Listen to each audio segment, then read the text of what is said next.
Hello guys, how's it going? My name is Dal, and the Mr. Pandaria Timerunning Remix mode is finally available for testing for a limited time over on the PTR.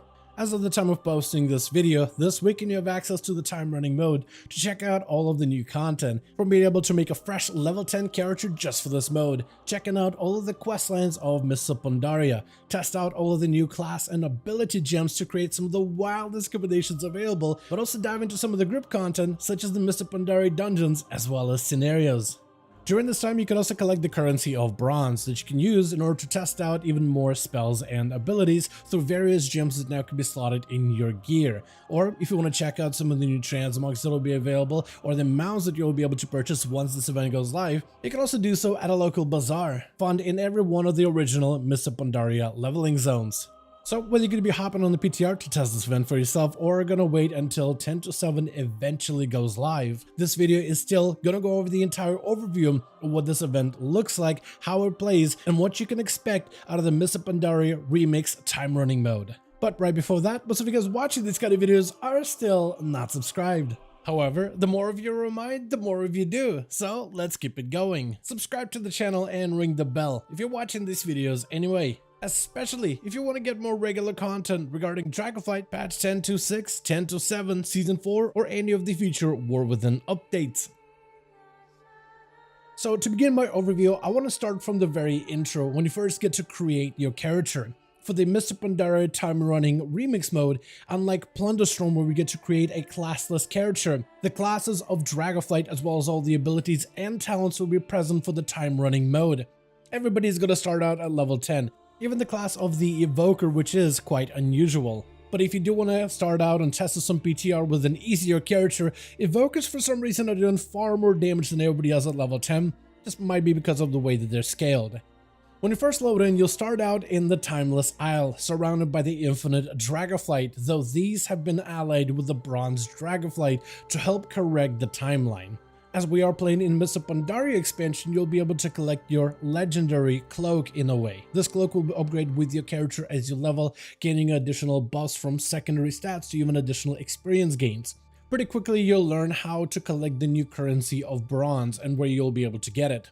Bronze will be obtainable from quests, dungeons, scenarios, as well as by scrapping any gear that you don't want to utilize as additional bronze to then spend it on a variety of different vendors.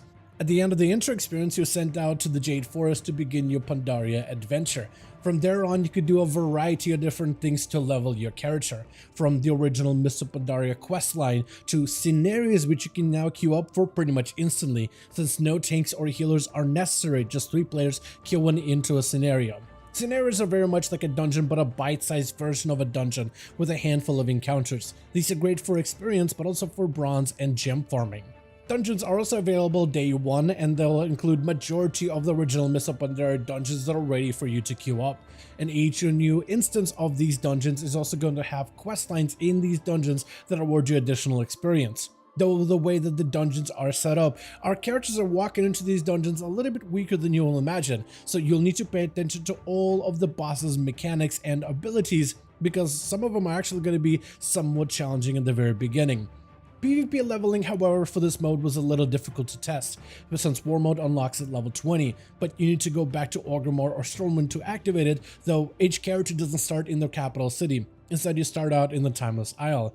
This will be something that we'll be able to test throughout the weekend, but since this is advertised as a PvE adventure rather than a PvP one, there may be some very limited modes that you can interact with this through PvP. Another way to earn experience is to do faction quests, which are available from day 1.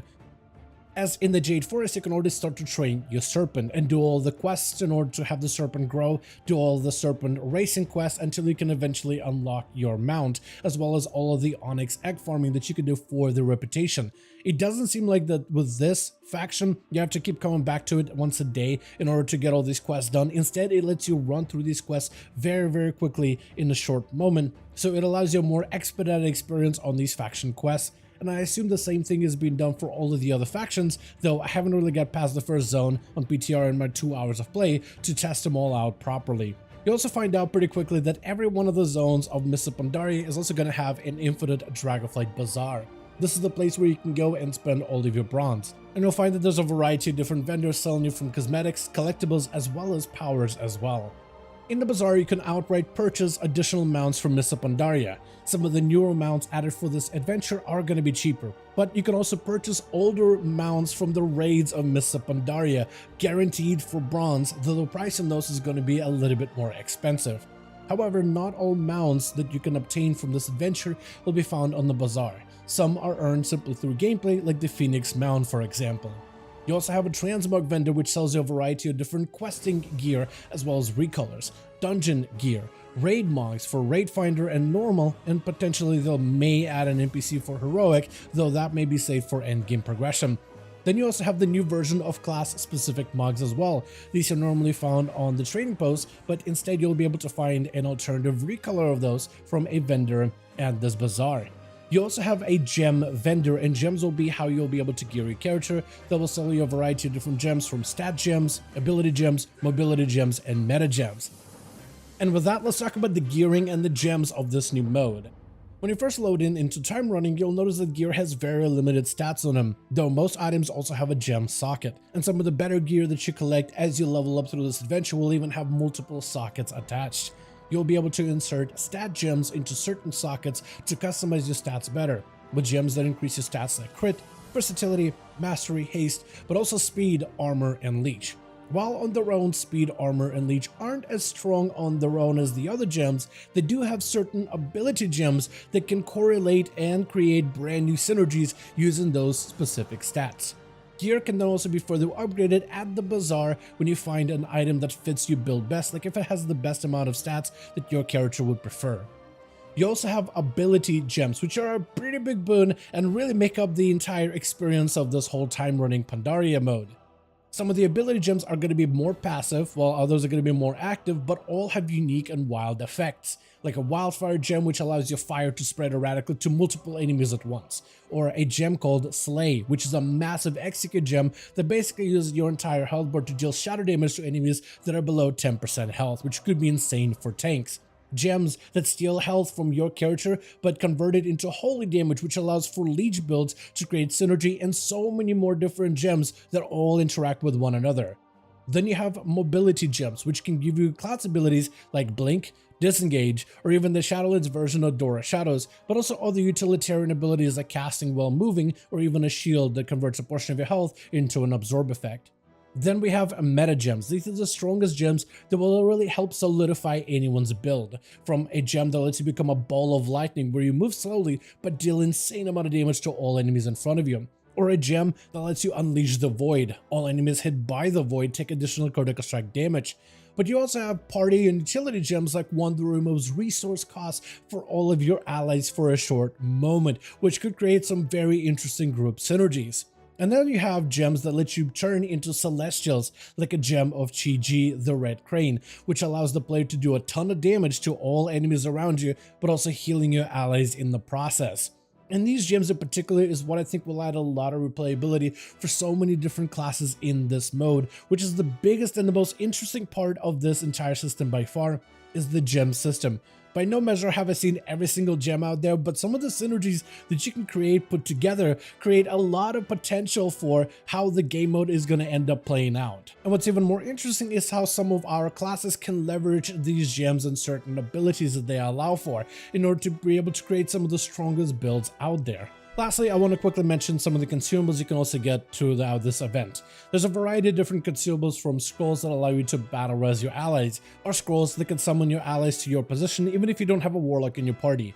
Plenty of scrolls allow you to gain additional raid buffs from attack power, intellect, or even cause your allies to inflict a debuff on an enemy, cause them to take additional magic or physical damage. This is done to help players experiment with the endgame of the time running mode, especially as you get into some of the heroic content like heroic dungeons and even heroic raids. Normally, class compositions in raids and dungeons are very important, and you want to cover as many buffs as humanly possible, but now that even if you're missing certain buffs, you can just pair up with all your friends. It doesn't matter which class anybody's playing, and you should have enough scrolls in order to help supplement any of the buffs that you may be missing as a group, which I think is going to open up a lot of flexibility and customizability of the type of builds that players want to run, and create a lot of freedom in terms of how you play with the endgame content of the time running pandemonium.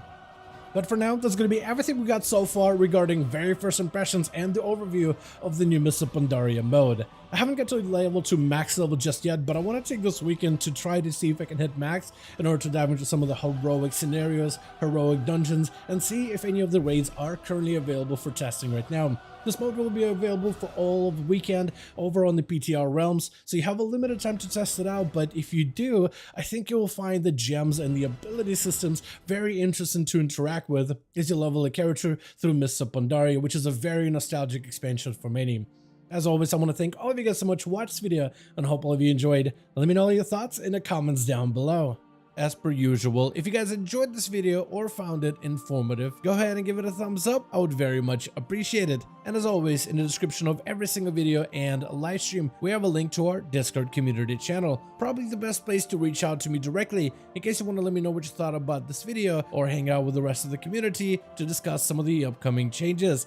Join our Discord to become part of the community. But otherwise, thank you all so much for watching this video. I do hope you guys enjoyed. Let me know all of your thoughts down below. And as always, I'll see all of you guys in another video.